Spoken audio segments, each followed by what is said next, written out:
Hi friends, welcome to Indraya Virunthu. இன்னைக்கு நம்ம வீடியோல பாம்பே ஐஸ் ஹல்வா எப்படி செய்யறதுன்னு பார்க்க போறோம்.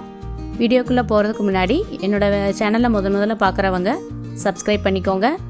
வாங்க வீடியோக்குள்ள போலாம்.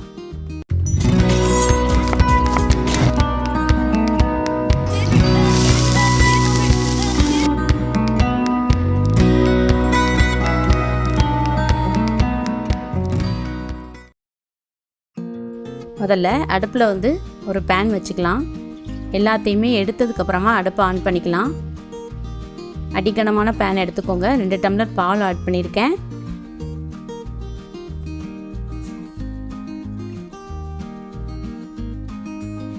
அதுக்கப்புறமா சர்க்கரை 1.5 டம்ளர்.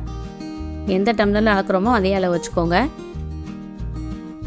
அப்புறம் கார்ன்ஃப்ளவர் மாவு ஒரு பெரிய டீஸ்பூனில் ஒரு 3 டீஸ்பூன் எடுத்திருக்கேன்.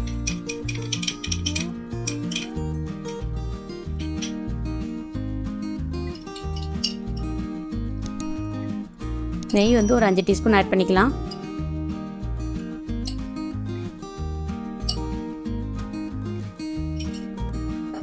அதுக்கப்புறமா கொஞ்சம் போல் ஃபுட் கலர் ஆட் பண்ணிக்கலாம். இப்போ கலர் கிடைக்கும். எல்லாம் மிக்ஸ் பண்ணதுக்கப்புறமா அடுப்பை ஆன் பண்ணிக்கலாம்.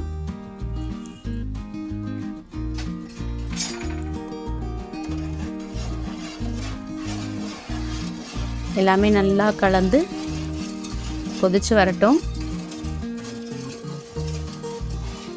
பாருங்க, நல்லா அப்படியே கொதிச்சு நல்லா திக்காயிட்டே வருது.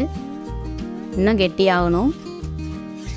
நல்லா கிண்டிகிட்டே இருங்க. கார்ன்ஃப்ளவர் மாவு போட்டுக்கனால அடியில் பிடிச்சிரும்.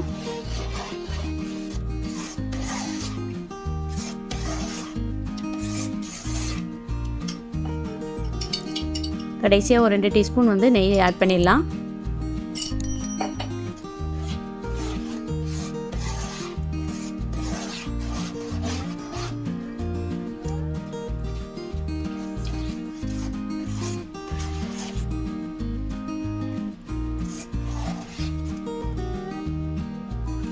நல்லா நம்ம இப்படி பெரட்டி விட்டுட்டே இருக்கணும். எடுக்கும்போது பார்க்கும்போது கண்ணாடியாக வரும்.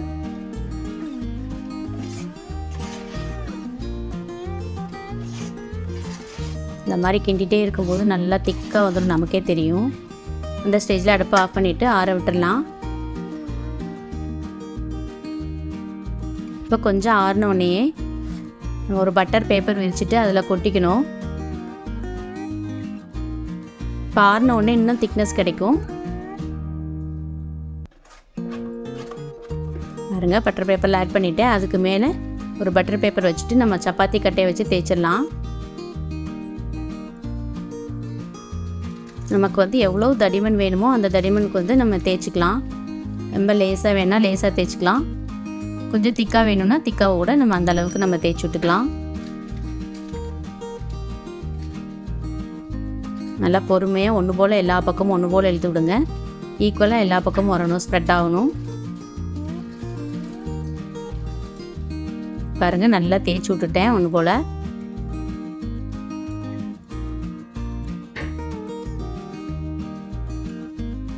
இப்போ எல்லாம் தேய்ச்சதுக்கப்புறமா நம்ம இதை ஃப்ரிட்ஜில் ஒரு 3 மணி நேரம் ஸ்டோர் பண்ணணும்.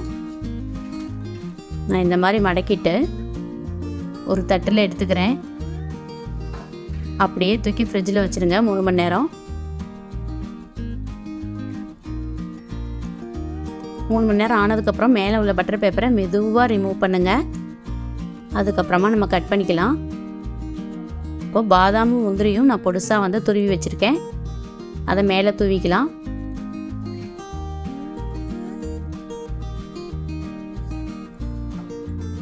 இப்போ கத்தி வச்சு எந்த ஷேப்பில் வேணுமோ நம்ம வெட்டி எடுத்துடலாம்.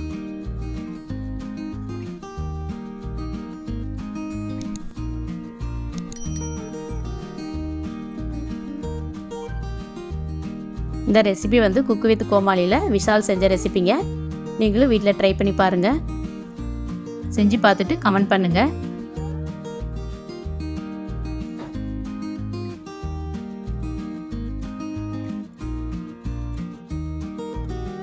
இந்த ரெசிபி உங்களுக்கு பிடிச்சிருந்ததுன்னா லைக் பண்ணுங்கள், ஷேர் பண்ணுங்கள், கமெண்ட் பண்ணுங்கள். மறக்காமல் சப்ஸ்கிரைப் பண்ணுங்கள். பக்கத்தில் இருக்க பெல் ஐக்கானையும் கிளிக் பண்ணுங்கள். அப்போ தான் நான் போடுற வீடியோ உங்களுக்கு தெரிய வரும். தேங்க்யூ.